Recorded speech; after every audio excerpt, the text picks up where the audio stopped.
Staying with that story, police have used stun grenades and rubber bullets to disperse angry residents of Qwaqwa in the eastern Free State. The community has taken to the streets to show their anger after their water and electricity were disconnected. Aphumelele Mdlalane is in Qwaqwa to tell us more. Aphumelele, a very good morning to you. What's happening where you are? Good morning to you, Desiree, and also to the viewers at home. You rightly said that there's police on the ground. They are using stun grenades to disperse the angry crowd of here in Qwaqwa, in Malutapufung. You must remember that we saw these scenes early this year in February, where they took to the streets over the services, in specific water shortages in the area. And also we saw where a 7-year-old even drowned while fetching water in the river, which that fueled, of course, the violent protests that happened in this area. And today we also see such scenes whereby we see the community, of course, being angry, saying that there's no constant water supply in the area. Another issue is that there's no constant supply of power. We're talking about electricity. There's a cut of electricity here and then. It's been happening for quite a long time. And also a shortage of paraffin is a problem in the area. If you can just see around me, also the SANDF members are on the ground just trying to calm the situation in this area. And if you can see where they tried to blockade residents, it's where actually the water is being fetched to be distributed by Jojo tanks in the area. But with me right now, I'm joined by the cluster commander of Putadichaba, Mr. Muloi. Thank you so much, sir, for your time. Let's talk about the situation here. We see that it's volatile. Good morning. I wish to remove the mask. Yeah. The situation started this morning around about 7 o'clock. It started in Teseng, Makung, Makening area, where motorists were blocked, roads were barricaded, and some learners were returned home. However, we got that situation under control. I have patrolled Tutaneng, Puelong, Tseki, Naledi, Mangaung, Buketlo, our normal trouble hotspots. There is nothing take place. Now, the interest of this intersection is the obstruction pipe where water is being provided from Sterkfontein Dam. Let me say that the real issue, according to the document that we received through social media, it is not water concern this time around. They are complaining about the repeated power outages, electricity that's going off. And that's what brought us here.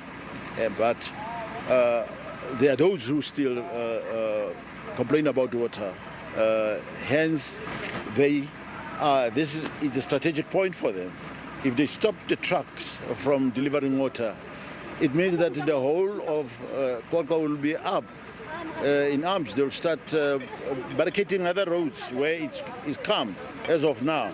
Now we have no chance but to secure this point by all means so that we don't get these disruptions, public disruptions to spread all over Qwaqwa.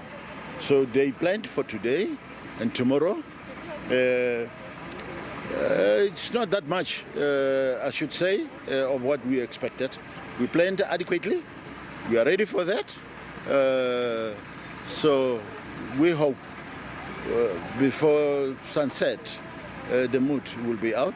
But Mr. Muloi, let me just ask you this one question. One would say electricity, of course, is a basic need. You have been here for quite some time. Did you experience somehow power outage also? I don't want to be personal on it. I'm a policeman.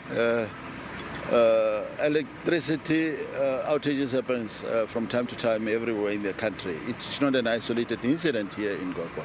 However, there are people that are taking advantage of that. The very same people who were complaining about water in the past have now jumped the bandwagon because of it's winter. It should be expected. It's nothing out of the ordinary what is happening.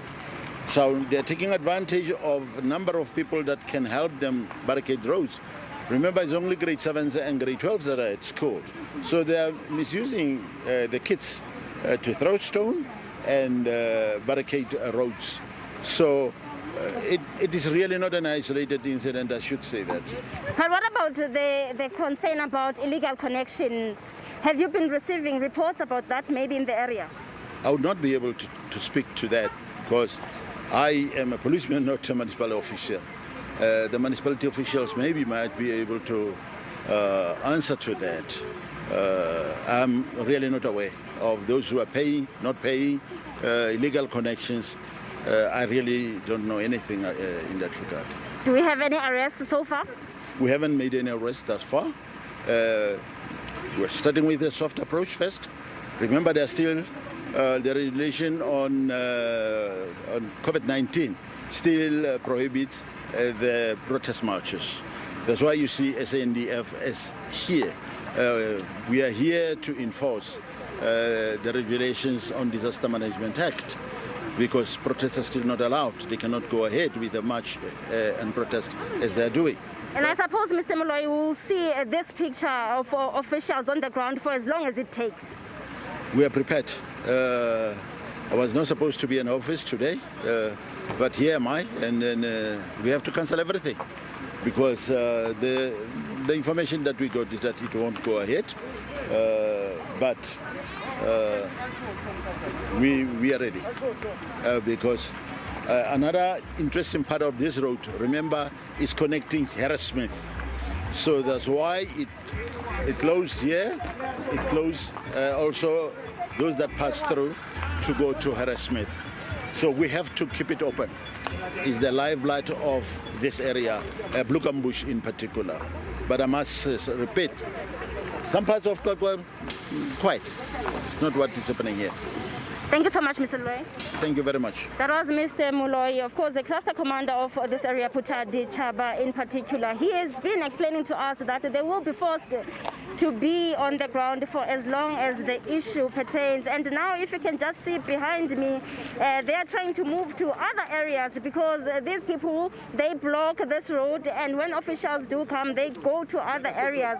But we still understand that the community is angry over the issue of electricity, and we will be talking to them on the ground just to understand the issue of electricity.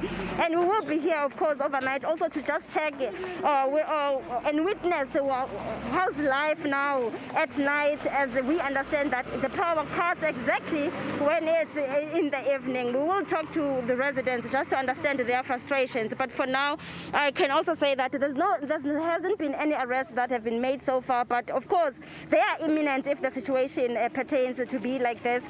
For now, I can say it's back to you in studio. Aphumelele, thank you so much for that update. And